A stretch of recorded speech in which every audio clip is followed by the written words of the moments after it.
Welcome into our very first Overreaction Monday of the 2025 NFL season. My name is Trizzzy Trace Girouard. You're watching Saints Now by Chat Sports.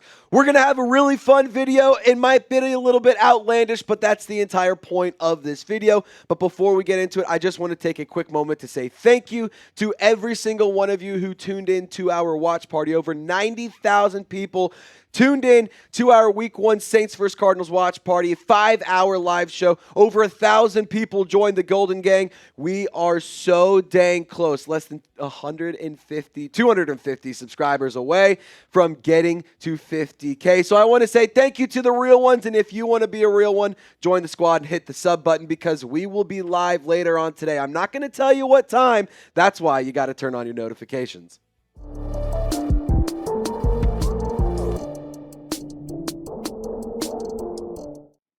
It's Overreaction Monday, and basically how it works is I'm going to kind of go through some takes that I've seen on social media, seen in the comments, and even some thoughts that may have gone through yours and our minds watching this football game yesterday on Sunday. Now, again, it might be a little bit ridiculous, but that's why it's called Overreaction Monday. So first things first, let's talk about the quarterback position. Overreaction number 1, bench Spencer Rattler. I will say this is a massive, massive overreaction because personally, I believe Spencer Rattler really wasn't all of that bad. He was definitely not the reason that the New Orleans Saints lost this football game. I mean, obviously, you would have liked to see him have a little bit better of a day. You would have liked to see him find the end zone. He got saved by a penalty on a Will Johnson interception for a deep ball to Rashid Shaheed. And so he got bailed out in that regard, but he was effective with his legs in terms of rushing the football. He was pretty effective in passing the football. I thought it was his overall best outing that we've seen since he's been drafted, including in the preseason. And in my personal opinion, I thought Rattler was good. I didn't think he was great. And in my personal opinion, I also think Rattler needs to be great more often because they don't have enough talent around him to just be good. And especially if this Chris Olave chest injury is something that lingers, that's going to be a major, major problem. Again, I thought he was good, but I didn't think he was great. I didn't think he was really all that bad. Like I said, he was not the reason you lost this football game. But too many times, the New Orleans Saints started drives behind the sticks. It was happening way, way, way too often. You had 13 penalties for 89 yards.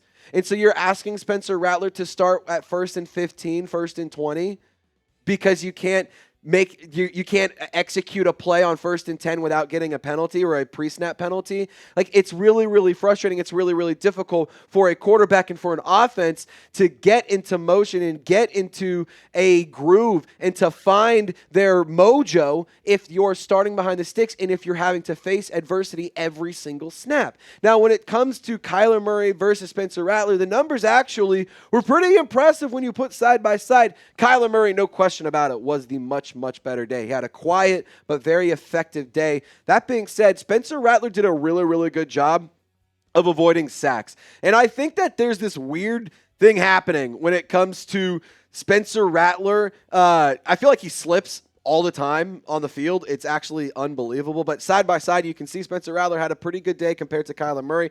Rattler also had 4 carries for 29 yards, which is an average of over 7 yards per carry. Murray, 7 carries for 38 yards, 5.5 yards per carry. Now, I also think with Spencer Rattler, he was honestly a player that could have had a better start to the game because I thought the end to the game was really, really good. Early on, the offense just couldn't really find a groove. They got the Alvin Kamara touchdown, which was awesome, but I thought that the Saints down the stretch were much, much better than they were early on in the matchup. Now, a big controversial moment was an upsetting moment for a lot of us was the Juwan Johnson 50-50 ball at the very end of the game. Spencer Rattler saying he would go to him 100 out of 100 times again. He knew he was going to Juwan on the play. And for what it's worth, I did tweet it out. I personally believe that it was more of an impressive play by the Arizona defense than an egregious drop by Juwan Johnson. I mean,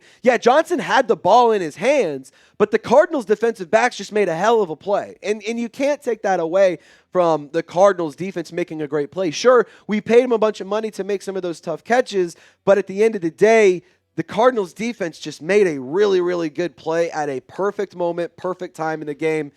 And it just happens sometimes. So I will say, of course, would like to have that back. Would like to see Juwan Johnson come down with that ball. But, I think that Rattler did go with the right decision in targeting Juwan Johnson on that play.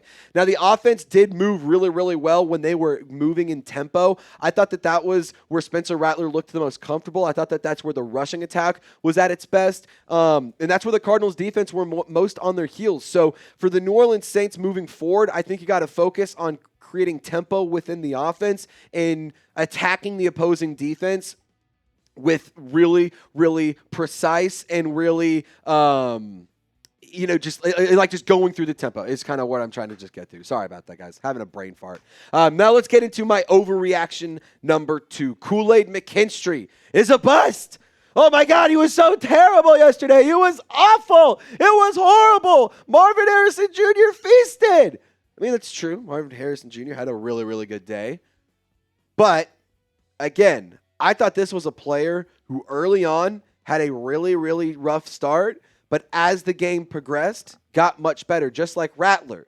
So for Kool-Aid McKinstry, you can see on your screen how Pro Football Focus graded him on 66 total snaps. Now, it's interesting. 17 of those were in the box, 47 out wide. He did give up almost 12 yards per catch, only one penalty, and it was not accepted. I thought Kool-Aid McKinstry got better as the game went on. He definitely wasn't good enough for me to be comfortable saying that's my lockdown CB1. I will say this. I am not worried about Kool-Aid McKinstry whatsoever. I think he is going to be just fine. I think he's going to develop and continue to grow. He got better as the game went on, and that's a good sign. It's week 1. Let's let the team kind of get things moving. So that's why I call it Overreaction Monday, because we're going to be really pissed off as the game happens and as things wind down in the heat of the moment, of course. But when you sit down, you can go back through and be like, okay, let's actually explain it. Let's think about it, because I do think Kool-Aid McKinstry has what it takes to be the guy for the cornerback position, but I think he just needs to get a little bit better and continue his development. We're going to get into a little bit more on Kool-Aid McKinstry because I have some really important takes to defend him on, and we have some more overreaction to get into, but really quick, got to tell you about our gold jersey sale. Go to chatsports.com/Saints jerseys. I got my Olave jersey, rocked it at the watch party. You can get yours too. Go click the link in the description. It's down in the comment section as well, attached to the pinned comment, and it's just floating around there. If you want to get a Rashid Shaheed, a Cam Jordan jersey, dude, Cam Jordan had a hell of a day. 1.5 sacks. How could you not want to go and get a jersey for this guy? And I'll tell you what, these will sell out. So if you want to get yours before the season's over and before supply is gone, you got to go click the link down below or just type this in your search bar, chatsports.com/Saints jerseys, and you will get hooked up today. Now, Kool-Aid McKinstry, I will defend you because I was critical, and I'm a firm believer, and I'm a big fan of his. Kool-Aid McKinstry does need to do more to prove that he can be a CB1, but he is definitely not a bust. To be totally honest, I don't know anybody who's calling him a bust. I don't think anybody out there truly believes that. People who did post and were super critical saying Kool-Aid sucks or he's terrible or, what the heck, get him off the field, yada, yada, yada. That's just fans being fanatics on social media. It happens. It is what it is. But I firmly do believe he is not a bust. He's going to be fine. He just needs to do a little bit more to prove he can be the CB1, and I do think he will 100% do that. Now, let's get into overreaction number 3. Some fun overreactions we're going to get into. Maybe not totally overreactions, though. It actually might kind of turn out to be true. I don't want to do what we did last year and get a little too giddy going after week 1. Especially last year was a win. This year was a loss, so kind of hard to do that. But in week 1, I want to give claps. I want to give props. Game ball goes to the defensive line. The Saints logged 5 sacks and 11 total pressures on 61 dropbacks by Kyler Murray. Now, for the New Orleans Saints last year, they were horrendous at getting to the quarterback and getting production. They got a lot of pressures, but they did not get a lot of production. Yesterday, 5 sacks, 11 total pressures. Here are your sack leaders. Alontae Taylor with an extremely clutch sack late in the game to give the Saints a chance to win. Pete Werner got credited for a sack for forcing Kyler Murray out of bounds. Carl Granderson, Cam Jordan both logged 1.5. I thought both of them looked great. Cam Jordan does not look like he aged a bit. And then the New Orleans Saints also got a lot of different players to get some pressures as well. Brian Brzee logged one. Davon Godchaux got in the backfield. Demario Davis even got some action. So considering the New Orleans Saints were without their top pass rusher in Chase Young because he was out due to a calf injury, that is really impressive. Imagine if you have Chase Young in the fold. Give Cam Jordan that extra snap or two to catch his breath, throw him back in. Do the same thing with Carl Granderson. You have more high-level production, high-level talent on the field when Chase Young is available.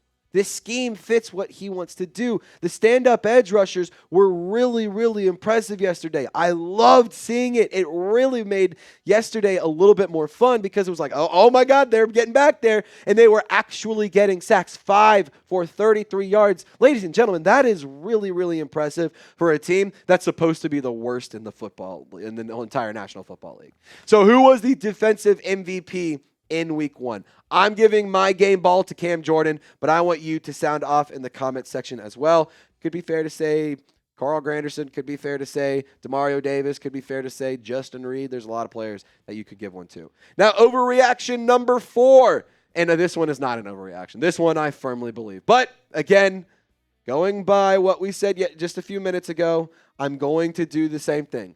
Week 1 and 2 last year, we were saying Super Bowl. I'm not going to do that.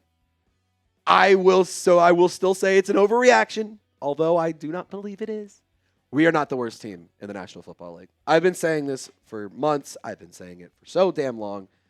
And everyone wants to argue me on it. People want to try to tell me that the New Orleans Saints are going to be dog shit this year. They might be, but they're not going to be the worst team in the league. I want to point out a few games here. The Falcons versus the Buccaneers.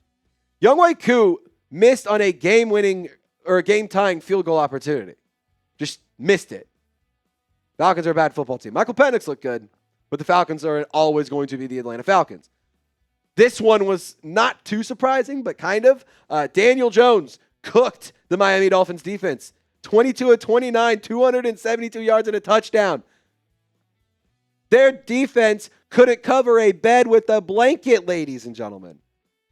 Russ, he led the New York Football Giants in rushing yards. They're terrible. That team is so bad. I feel bad for Malik Neighbors. Get him out of there, man. He's fighting for his life. Giants versus Washington, the Giants are terrible. Patriots, they're terrible. I don't want to hear a peep about how the New Orleans Saints are going to have the number 1 overall pick when the Dolphins and the Colts, the Giants, the Patriots, and the Falcons won't be in the number 1 pick mix, but all of these teams are in the mix. None of that. Yeah, no, the New Orleans Saints are not going to be the number 1 overall selection. The Titans, I mean, even they put up a fight yesterday, still lost. Cam Ward looked good, but they have no help around him.